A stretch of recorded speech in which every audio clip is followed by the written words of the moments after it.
የምትጀምረው ታሪኩን የክብር ልብሷን ለብሳ እንደ ቆመች ንጉሱ ፊት ነው የምትለው። የክብር ልብሷን የለበሰችው ማናት? አስቴር የምትባላለች መጽሐፍ ቅዱስ ላይ ንግስት ናት። እና በድሮ ዘመን ንጉሶች ፊት ንግስቶች አይገቡም። ንጉሱ የወርቅ ዘንግ ካልዘረጋላት ትቀጣለች። ግን አስቴር ደፍራ ለህዝቧ ስትል ገብታ ነበረ እና ስለሱ ታወራለች። ከዛም በኋላ ስለ መማፀኛ ከተማ ታወራለች። ድሮ መማፀኛ ከተማ የሚባል አለ።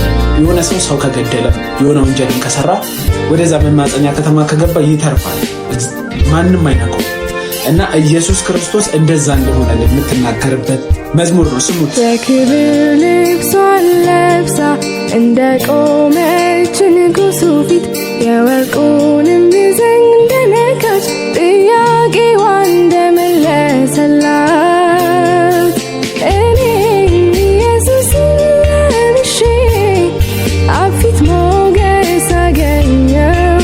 አባቴ ማለት ድፍረቴ ተመለሰልኝ ወደ ሕይወቴ አባቴ ማለት